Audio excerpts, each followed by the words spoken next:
부자 아빠 가난한 아빠라는 책은 1997년에 미국에서 처음 출간된 이래 109개국에서 출판되어 4천만 부나 판매된 밀리언셀러라고 합니다. 이 책은 거의 7년 동안이나 뉴욕타임즈의 베스트셀러 그 목록에 머무르기도 했었는데요.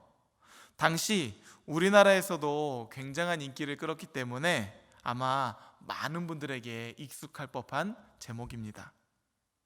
읽어보신 분들도 아마 꽤 많으실 것 같아요. 재미있는 것은 이 책에 담겨있는 경제에 관한 지혜가 그동안 검증이 되고 많은 사람들의 관심을 받아서인지 올해 20주년 기념으로 특별판이 출판되었다고 하네요. 그래서 제가 검색을 해보니까 현재 베스트셀러 13위에 있더라고요. 20년 전에 쓰였던 그 책이 말이죠. 서문에서 저자는 말합니다. 나의 두 아버지는 내게 상반된 견해를 가르쳐 주셨다. 하나는 부자의 시각이었고 다른 하나는 가난한 자의 시각이었다. 이렇게 말합니다. 물론 실제로 그에게 두 명의 아버지가 있었던 것은 아닙니다. 교육은 많이 받았지만 가난했던 친아버지와 정규 교육은 제대로 받지 못했으나 부자가 된 친구의 아버지의 가르침을 그가 동시에 받으면서 결국 저자는 그 부자 아버지의 가르침 속에서 자신의 문제를 해결하는 방법을 찾게 되었다라고 말하는 것인데요. 예를 들어 한 분은 습관적으로 그런 거 살 돈 없다 이렇게 말씀하셨다고 합니다. 반면에 다른 아버지는 그런 말을 입에 담게 하지 못하게 하는 대신 이렇게 스스로에게 자문하도록 시켰다고 해요. 내가 어떻게 하면 그런 걸 살 수 있을까? 전자는 우리의 사고를 멈추게 하고 후자는 내가 어떻게 하면 그걸 살 수 있을까? 라고 질문하면서 사고를 확장시켜 나가게 한다고 해요. 성장이 있는 질문으로 변화시키는 것이죠. 또 한 아버지는 이렇게 얘기했다고 합니다. 내가 부자가 될 수 없는 이유는 너희들이 있기 때문이야. 그러나 다른 아버지는 이렇게 얘기했다고 합니다. 내가 부자가 되어야 하는 이유는 너희들이 있기 때문이야. 이 외에도 이 책을 읽다 보면 20년 전에 쓰였음에도 불구하고 지금 시대의 경제 지식인들이 말하는 내용과 흡사하다는 점에서 또 한 번 놀라게 됩니다. 이것이 바로 삶의 통찰이고 지혜인 것이죠. 그렇기 때문에 20년이 지나도 그 지혜는 여전히 많은 사람들에게 귀감이 되는 것입니다. 그렇다면 잠언서의 지혜는 어떨까요? 잠언의 말씀은 주전 1000년에서 700년 사이에 기록된 지혜 문서들입니다.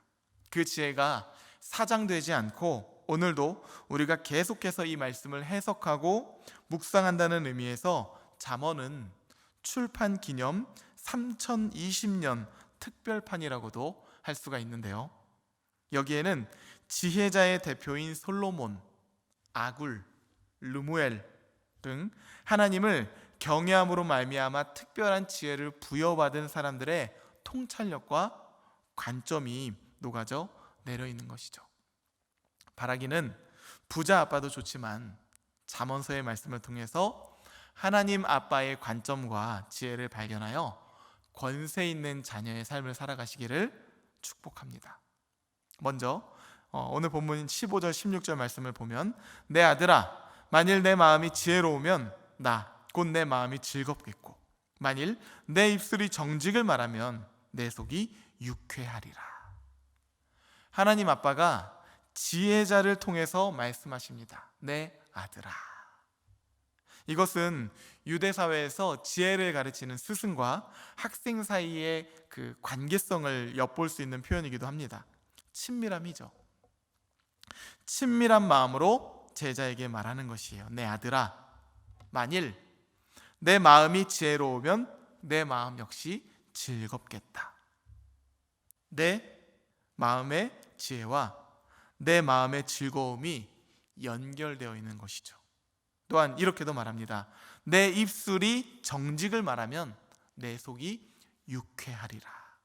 이 두 가지를 종합해 보면 너의 마음의 묵상과 입술의 고백이 지혜로우면 내 마음과 속이 기쁠 것이다. 이렇게 전하는 것이죠. 그렇습니다. 아마 자녀를 키우시면서 이러한 경험을 해보셨을 것 같아요. 찰떡같이 알려줬는데도 사랑하는 내 자녀가, 금쪽 같은 내 새끼가 개떡같이 알아들으면 그래도 사랑스러우시죠? 속이 타들어갈 때가 많습니다. 답답하죠. 저게 커서 뭐가 되려고 저러나, 저게 세상을 어떻게 살아가려고 그러나. 자녀의 입술의 말과 마음이 지혜롭지 못하면 부모의 마음은 그것과 연결이 되어 있기 때문에 근심이 되는 것입니다. 반면에 하나를 알려줘도 그 원리를 가지고 2개, 3개를 응용해 나가는 자녀를 볼 때 부모의 마음은 어떻게 될까요? 속이 유쾌해지고 기쁨이 넘쳐나게 되는 것이죠.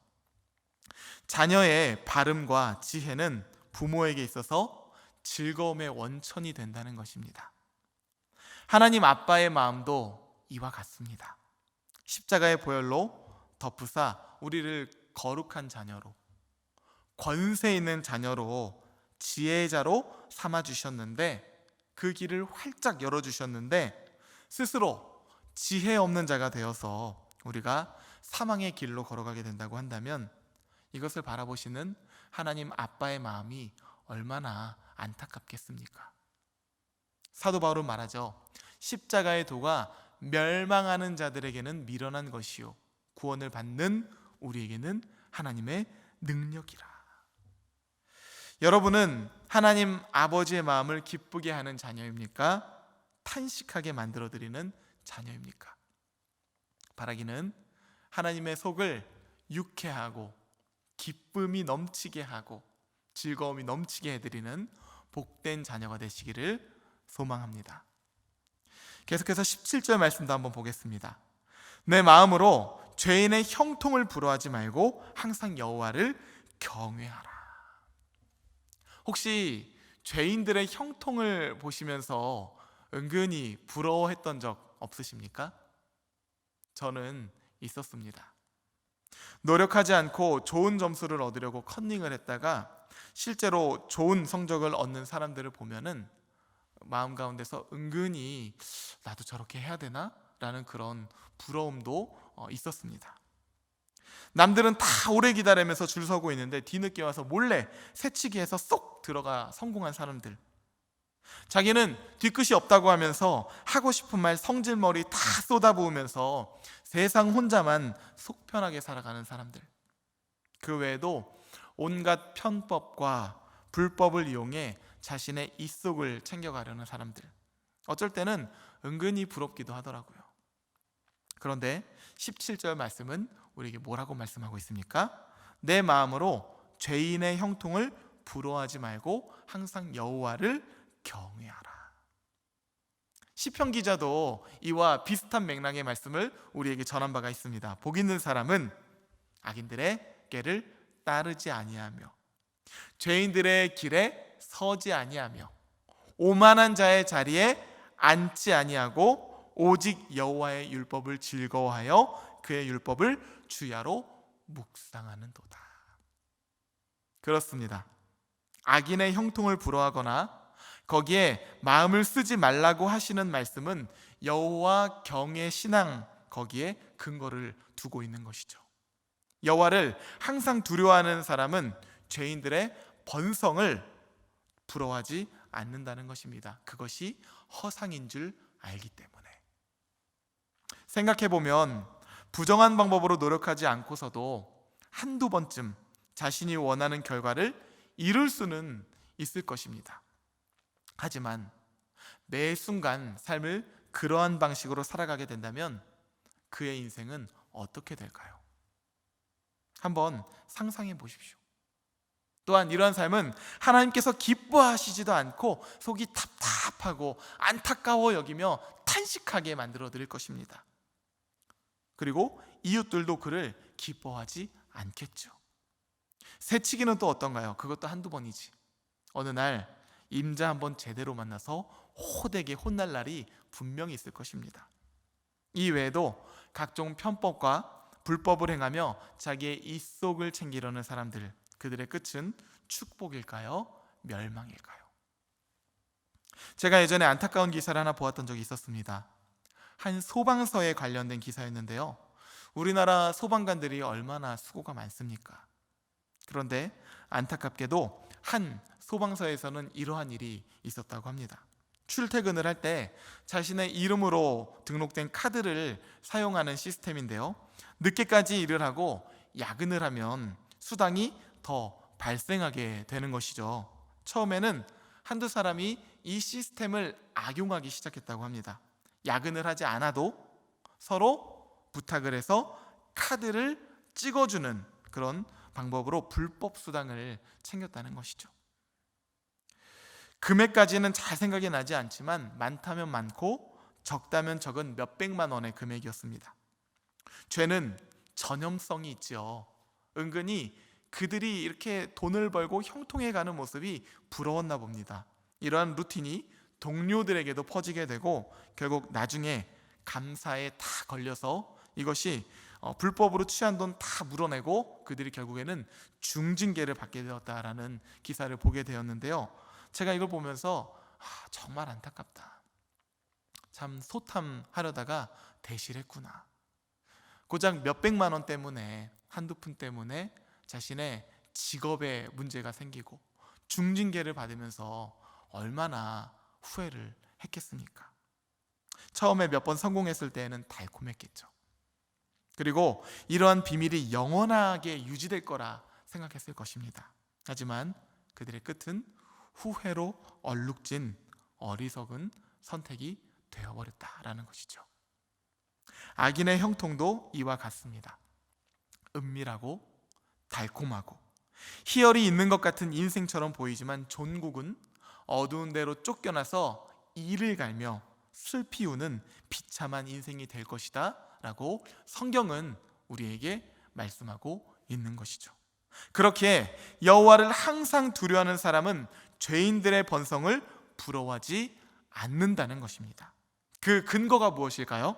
18절 말씀, 정령이 내 장래가 있겠고 내 소망이 끊어지지 아니하리라.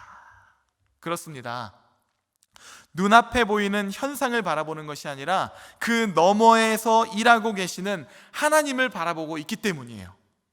그 하나님께서 미래와 소망의 약속을 우리에게 굳게 주심을 붙잡고 있기 때문입니다. 정령이 내 장래가 있겠고 내 소망이 끊어지지 아니하리라. 100주년 기념교회를 은퇴한 이재철 목사님은 먼 시선이라는 글을 통해 비슷한 지혜를 나눈 적이 있습니다. 이렇게 말씀하시더라고요. 하나님을 경외하는 자에게 미래란 자기 욕망의 대체어가 아닌 반드시 이루어질 하나님의 약속 그 자체이다. 그러므로 그에게 미래를 향한 먼 시선이란 미래 언젠가는 하나님의 때 반드시 이루어질 하나님의 약속에 대한 믿음을 의미한다. 먼 시선을 지닌 자만이 어떤 상황에서든 지금 걸어야 할 진리와 생명의 길을 꿋꿋이 걸을 수 있고 역사는 그런 자들에 의해서 새로워진다라고 말합니다. 그리고 이러한 먼 시선을 가질 때 세 가지의 유익을 얻게 될 것이다 라고 이야기해요. 첫 번째, 언제나 정도를 걸을 수 있다. 그렇죠. 그 너머에서 일하시는 하나님을 보기 때문에 죄의 전염 가운데 오염되지 않고 끝까지 하나님을 보면서 정도를 걸어나가게 되는 것이죠. 두 번째, 소망과 용기를 잃지 않을 수 있다. 눈앞에 있는 신기루나 허상, 현상에 얽매이지 않는다는 것입니다. 마지막 세 번째, 자기 야망과 하나님의 비전을 구별할 수 있다. 믿음의 먼 시선을 지닌 자는 결코 절망하지 않는다. 그는 300년 후에 성취될 하나님의 약속을 지금 보고 있기 때문이다. 할렐루야. 그렇습니다. 하나님의 사람은 하나님의 때에 하나님의 방법으로 하나님의 열매를 맺게 되는 것이죠. 그렇기에 악인들의 형통함을 바라보며 부러워하지 않고 오히려 하나님의 약속의 말씀을 붙들고 지혜의 길을 끝까지 걸어갈 수 있는 것입니다. 그런 자들에게 하나님께서는 시편 37편 25절의 말씀을 통해서 이러한 확증을 주십니다. 내가 어려서부터 늙기까지 의인이 버림을 당하거나 그의 자손이 걸식함을 보지 못하였도다. 시편 기자는 이 한 구절을 고백하고 써내려가기 위해서 그의 일평생의 시간을 사용했을 것입니다. 그런 그가 분명히 전하고 있죠. 내가 어려서부터 늙기까지 보았더니 의인이 버림을 당하거나 그의 자손이 걸식함을 보는 것을 한 번도 내가 본 적이 없다.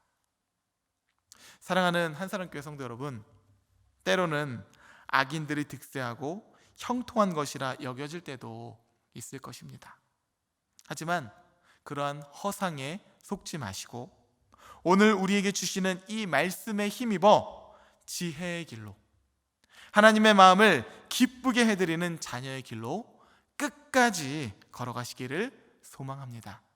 그럴 때 우리 하나님께서 여러분들을 위해서 예비해 놓으신 계획과 열매를 온전히 누리게 되는 인생이 될 줄 믿습니다.